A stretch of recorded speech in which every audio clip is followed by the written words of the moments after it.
Kilo de Ciencia, un podcast de cienciaes.com con Jorge Laborda Fernández. Hoy os invitamos a escuchar Infiltradas en el hormiguero.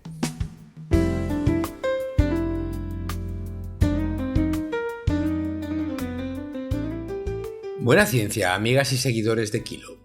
Un saludo cordial de Jorge Laborda. Si dejamos al margen las maravillas de los genes y de las proteínas, es decir, los extraordinarios fenómenos de la biología molecular sobre la que se sustenta toda la biosfera, no dudo un momento en elegir las interacciones entre hospedadores y parásitos como uno de los prodigios más asombrosos de todo el universo. Hoy os quiero hablar de una relación parasitaria extraordinaria, la que lleva a cabo una luminosa mariposa con las oscuridades de un hormiguero. Sorprendente, ¿verdad?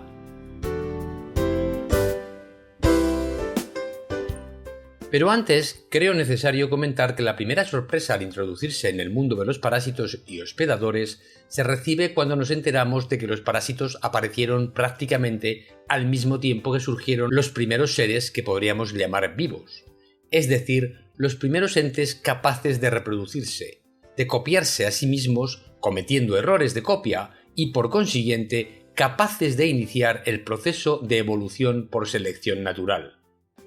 En otras palabras, el parasitismo, lejos de ser una innovación tardía en la evolución de la vida, es, bien al contrario, consustancial a esta. Se estima que los primeros entes capaces de reproducirse, los primeros replicadores, estaban formados por una vesícula compuesta por lípidos semejantes a los que forman las membranas de las células actuales, que encerraba moléculas de RNA dotadas de actividad enzimática y tal vez algunas proteínas. Estas entidades reciben el nombre de protobiontes y se calcula que surgieron en el periodo llamado Ádico, hace 4.250 a 4.450 millones de años, mes más, mes menos. En este entorno comenzarían a coexistir replicadores autónomos y replicadores defectuosos. Algunos de estos replicadores imperfectos se convirtieron inmediatamente en parásitos, ya que, debido a su discapacidad molecular, no podían reproducirse de manera independiente, pero sí podían hacerlo utilizando la maquinaria de los replicadores autónomos. Estos primeros parásitos génicos emergieron antes del último antepasado común universal, al que por sus siglas en inglés le llamamos LUCA, porque aparecieron en el mundo del RNA, anterior al mundo celular. Es importante tener claro, por consiguiente, que esos parásitos carecían de intención alguna de aprovecharse de otras moléculas reproductoras.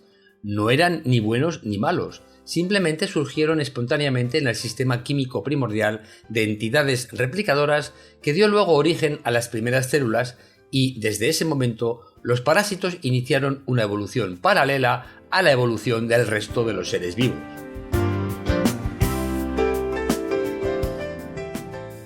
Obviamente, no podemos viajar atrás en el tiempo para observar los fenómenos que pudieron dar origen a la vida y a los primeros parásitos, procesos que, por otra parte, probablemente duraron mucho más que una efímera vida humana. Sin embargo, sí podemos ahora simular por ordenador las condiciones que dieron origen a los primeros replicantes.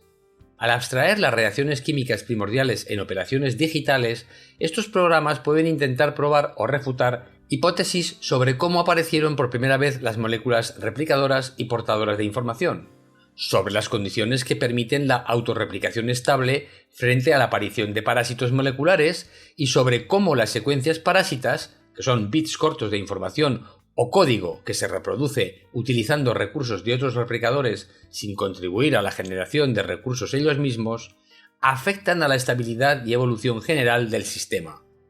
Estas simulaciones han permitido concluir que, como ya hemos comentado, el parasitismo es consustancial con la vida. En estos contextos, las piezas de código parásitos reflejan una analogía biológica con los virus o los parásitos moleculares que explotan la maquinaria replicativa construida por otros seres.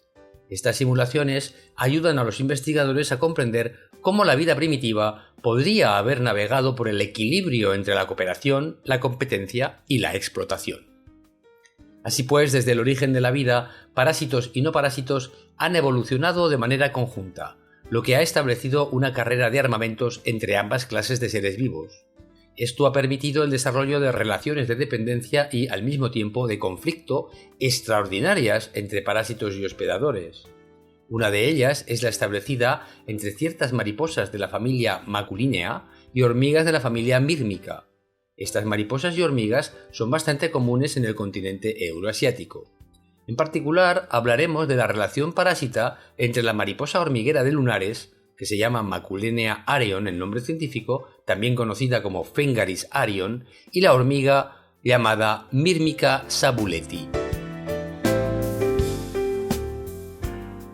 Como sabéis, las mariposas, antes de alcanzar el estado adulto en el que se han convertido en bellísimos seres voladores con coloridas alas que se alimentan del dulce y transparente néctar de las flores, atraviesan por una fase larvaria en la que suelen ser unos repulsivos gusanos que se alimentan de las hojas de ciertas plantas. Sin embargo, esto no siempre es así, y algunas mariposas, tras alimentarse inicialmente de hojas, pasan a alimentarse de manera diferente. Este es el caso de la mariposa hormiguera de lunares, llamada de este modo por su relación parasitaria con las hormigas y porque cuenta con lunares en sus hermosas alas de color azulado. Las hembras de esta mariposa depositan sus huevos sobre hojas de plantas de tomillo. Cuando eclosionan, las larvas comienzan a alimentarse de las hojas de estas plantas. Al alcanzar una etapa concreta de su desarrollo, las larvas de mariposa se desprenden de las plantas de tomillo y se dejan caer al suelo, a la espera de que una hormiga de la especie Myrmica sabuleti las encuentre. Se podría pensar que si la larva de mariposa es encontrada por una hormiga, ésta la matará y la transportará al hormiguero como alimento. Sin embargo, no es eso lo que sucede. La larva de mariposa, a lo largo de millones de años de evolución en un entorno en el que abundan las hormigas Myrmica, ha aprendido a engañarlas. La larva de mariposa produce sustancias químicas muy similares o idénticas a las que las hormigas utilizan para identificar a otros miembros de su especie, incluidas sus larvas. De este modo, cuando la hormiga encuentra a la larva de mariposa en el suelo, la identifica como si fuera una larva de su propia especie. Puesto que su cerebro de hormiga carece obviamente de capacidad intelectual para preguntarse cómo es posible que una larva de hormiga haya llegado sola desde su hormiguero hasta allí, la hormiga desencadena el algoritmo de comportamiento automático estimulado por el olor de las sustancias químicas que la larva de mariposa emite. Este algoritmo no es otro que atrapar a la larva suavemente con sus mandíbulas, llevarla hasta el hormiguero y depositarla junto con las verdaderas larvas de hormiga para cuidarla y alimentarla. De alguna manera, que no sé si ha sido aclarada por la ciencia, la larva de mariposa sabe también cuando ha llegado al hormiguero. Tal vez la gran concentración de sustancias químicas particulares emitidas por las hormigas o sus larvas sea la señal que necesita. Sea como sea, la larva de mariposa, una vez en el hormiguero, también desencadena un algoritmo automático de comportamiento que, no obstante, puede ser de dos variedades diferentes dependiendo de la especie de mariposa Phengaris de que se trate. La primera variedad es la llamada estrategia del cuco. Cuando usan esta estrategia, se ha comprobado que las larvas de mariposa emiten, atención, sonidos similares a los emitidos por las reinas de las hormigas. Esto no solo consigue que la larva sea alimentada por las hormigas obreras, sino que éstas la alimentan de manera preferente a las larvas de otras obreras. La manipulación ejercida por la larva de estas especies de mariposa es tal que, en caso de necesidad, las obreras de hormiga matarán a sus propias larvas para transformarlas en alimento para su supuesta reina, o pondrán a salvo a la larva de mariposa antes que a sus propias larvas en caso de peligro. La mariposa hormiguera de lunares no emplea la estrategia cuco, sino la estrategia predadora. Una vez en el hormiguero, la larva de esta mariposa se alimenta de las larvas de las hormigas, a las que captura y mata mientras se sigue haciendo pasar por una de las larvas de las que se alimenta, la muy astuta, para evitar que las obreras la detecten. Sin embargo, estas estrategias no son perfectas y con cierta frecuencia las larvas de mariposa infiltradas en el hormiguero son detectadas, muertas y convertidas en alimento para las verdaderas larvas de hormiga. Se ha podido determinar que la eliminación de la larva de mariposa es más frecuente los 10 primeros días tras entrar en el hormiguero. A partir de ese momento, la larva de mariposa tiene más probabilidad de sobrevivir.